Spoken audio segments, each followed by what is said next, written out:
کا تیل اٹھا کے لے گئے ہیں. وہ سیکٹری خارجہ سارا جو کچھ ہو رہا ہوتا ہے یہ آپ کی ریسورسز کے پیچھے ہو رہا ہے. اچھا سیکٹری خارجہ کہتے ہیں امریکہ کے. آپ کے جو تیل کے پیچھے آئے تھے, آپ کو پتہ ہے عراق کے پیچھے کیوں کیا, تیل کے پیچھے, لیبیا کے ساتھ کیا کر رہے ہیں, سودان کو انہوں نے توڑ دیا. تو یہ سارے مسلمان ملکوں کو اگر متحد نہیں ہوتے, سارے مسلمان ملک متحد نہیں ہوتے تو آپ کوئی بھی نہیں, سب کو یہ آپس میں مسلمانوں کو تو اکٹھے ہو کر متحد ہونا چاہیے. اور اگر متحد نہیں ہوں گے تو جو ایک ملک ہے پوری ساری اسلامی دنیا میں جس کے اوپر لوگوں کی امیدیں تھیں, بڑے ملکوں کے لوگوں نے ہمیں بھی اس چیز کے اوپر کہا تھا, مسلمان ملکوں نے, کہ پاکستان ایک مضبوط فوج ہے, یہاں پہ نیوکلیر بام ہے جو پاکستان کے پاس ہے, یہی پاکستان کی ایک ڈیٹرنٹ ہے. تو اگر ایران جن کے پاس بام تھا ہی نہیں اس کے پیچھے اتنی بمباری کر سکتے ہیں, تو پاکستان کو یہ خیال کرنا چاہیے کہ ہم اگر سارا خطہ اکٹھا نہیں ہوگا تو ہمیں اپنی اکیلے حفاظت نہیں ہم کر سکیں گے. ہمیں اپنے ہمسایوں کے ساتھ اچھا رکھنا پڑے گا تاکہ ہم اپنے یہ جو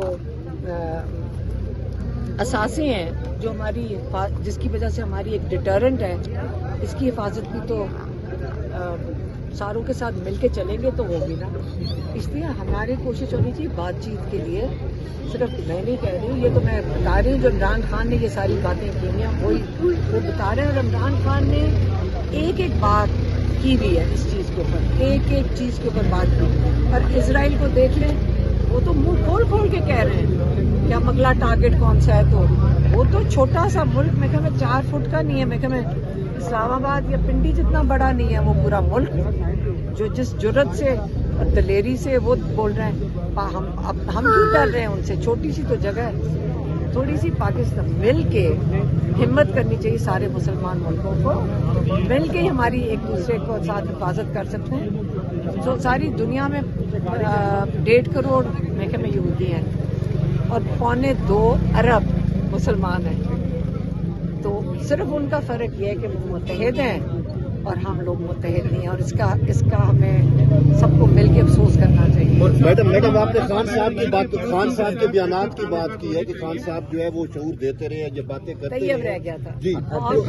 تو میڈم خان صاحب کا ایک انٹرویو آج کل دوبارہ بہت وائرل ہو رہا ہے جس میں خان صاحب نے کہا کہ اگر کشمیر کا مسئلہ حل ہو جاتا ہے تو ہم پاکستان کو ڈی نیوکلرائز کریں گے. انہوں نے کہا کہ میں پرسنلی ذاتی طور پر جو ہے وہ ایٹم بم کے حق میں نہیں ہوں. اس اسٹیٹمنٹ کو پھر آپ کیسے دیکھتی ہیں؟ ابھی تو آپ یہ کہہ رہی تھی کہ ہمارے پاس نیوکلیر بم ہے, اسی وجہ سے ہم بچے ہوئے ہیں. ہاں, تو اگر کوئی اٹیک نہ کر رہا ہو, آج عمران خان سے پوچھیں, ڈیٹرنٹ ہے نا جی, یہ نہیں کہ آپ استعمال کریں گے, یہ ڈیٹرنٹ ہے. اور کیونکہ آپ کے اس وقت کون سا بارڈر آپ کا کھلا ہے اس وقت, ہمارا تو کوئی بارڈر نہیں کھلا ہوا. تو ہمسایوں کے ساتھ اچھی یہ ڈسپیوٹ ختم ہو جائے انڈیا کے ساتھ, اور باقی 2 طرف جو ملک ہیں ان کے ساتھ آپ جنگ نہ لڑیں اور اچھے تعلقات رکھیں, تو آپ کو بم کی ضرورت نہیں پڑے گی. پہلے ہمسائے کے ساتھ پڑوسی کے ساتھ بہتر تعلقات ہونے چاہیے, وجہ فرما رہی ہیں.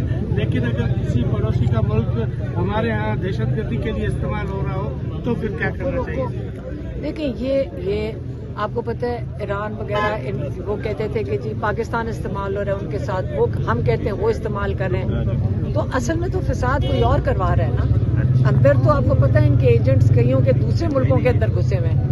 تو اس لیے آپس میں جب بیٹھ کے اچھے تعلقات نہیں رکھیں گے, اب افغانستان کے ساتھ ہمارے صرف برادرانہ تعلق نہیں ہے, ہمارے جو کے پی کے رشتہ داریاں دونوں طرف بارڈر کے ہیں. اور عمران خان نے کئی دفعہ, یہ تو 8-9 ٹویٹس بھیجے ہیں اس کے اوپر. آپ کو پتہ ہے کہ آپ سارے یہاں موجود تھے جب ہم نے ان کے آ کے پیغام دیے کہ آپ جان کے چھیڑا چھاڑی کر رہے ہیں. وہ ایسا ملک ہے جہاں پہ جنہوں نے 50 سال جنگ دیکھی ہے, اور جو دہشت گردی ہے وہ جنگوں کی وجہ سے ہوتی ہے.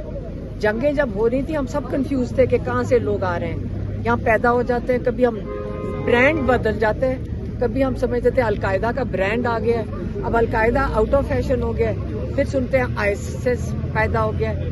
کہاں سے یہ پیدا ہوتے ہیں؟ آپ ساروں کو اور ہمیں سب کو تو پتہ ہے کہ یہ پیدا کیے جاتے ہیں.